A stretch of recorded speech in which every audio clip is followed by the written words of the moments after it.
Would you like to make a podcast?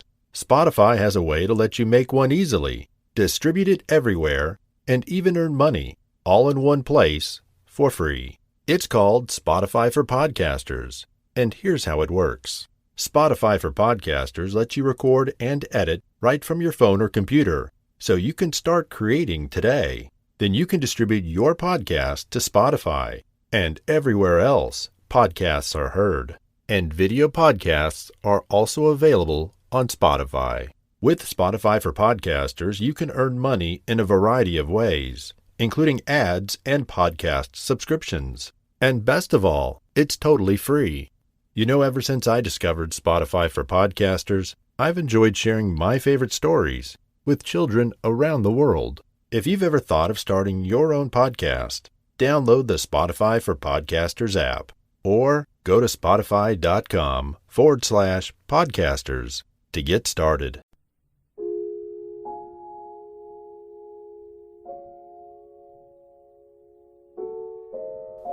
The Story of Ali Baba and the 40 Thieves. Once upon a time, there lived two brothers named Qasim and Ali Baba, who were sons of a merchant who had an equal amount of inheritance. While Qasim married a rich woman and became a wealthy merchant, Ali Baba married a poor, humble woman and lived the life of a woodcutter. One day, Ali Baba goes deep into the forest for some good quality wood. There he comes upon a cave owned by a gang of 40 thieves. He watches from behind a tree and learns that the cave is magically protected. He hears the leader of the thieves say a magical word to open and close the cave. Ali Baba waits until the thieves leave the cave and then goes to it. He says, "Open sesame." The magic words the leader says, and the cave opens. Inside, Ali Baba finds mounds of gold jewels, coins, and other precious artifacts. He is amazed at the wealth, but is careful enough not to leave a trace of his visit. He picks up a small bag of coins and leaves the cave.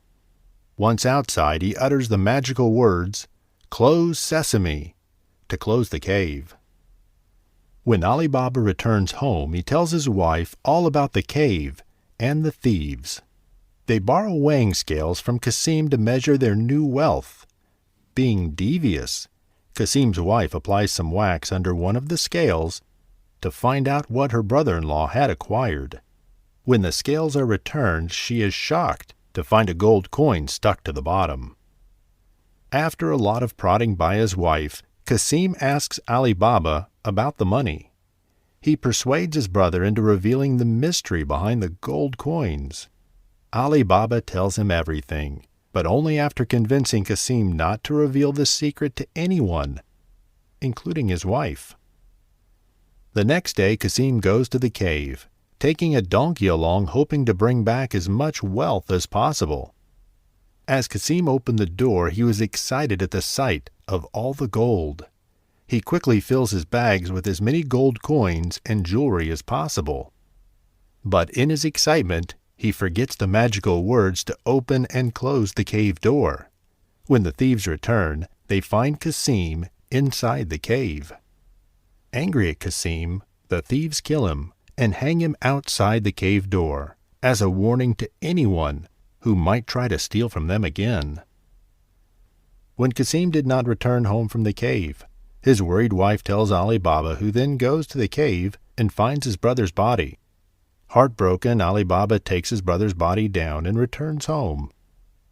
Ali Baba seeks the help of Morgana, a clever housekeeper from Qasim's house, to make Qasim's death look natural. First, Morgana goes to the pharmacist in town to get medicine, claiming that Qasim is gravely ill. This allows Ali Baba and his family to give Qasim a proper burial without arousing suspicion. On returning to the cave, the thieves find Qasim's body is gone.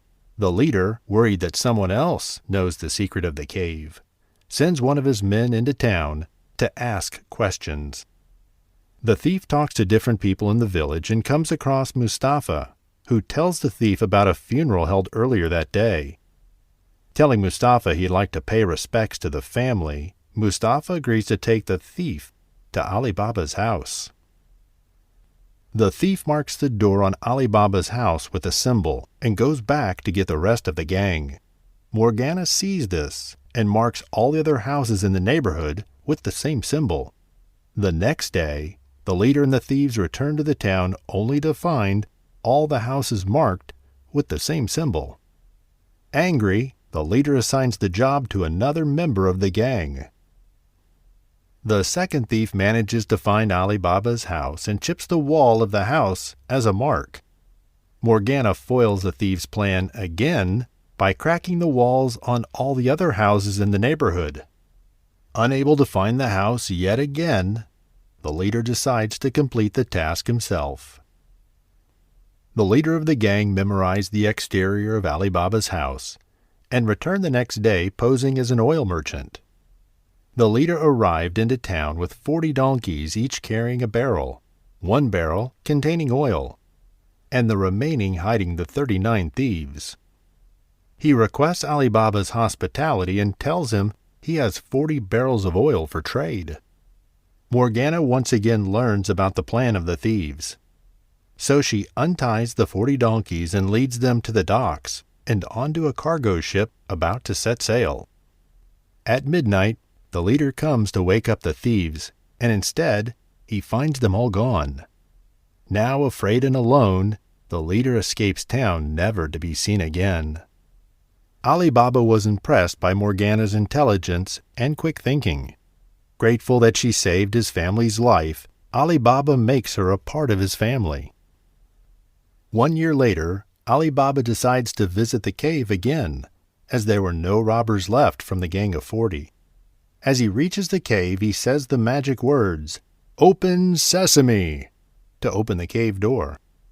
He feels relieved that the cave had remained untouched since the leader of the thieves left the place. Ali Baba gathers as much gold as he can, closes the door, and returns home. Later, Ali Baba shares the story of the secret cave with his son, as an inheritance to be handed down to his children and his grandchildren.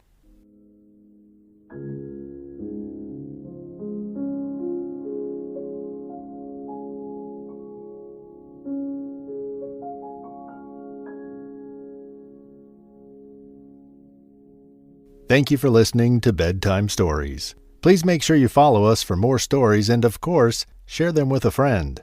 Until next time, good night.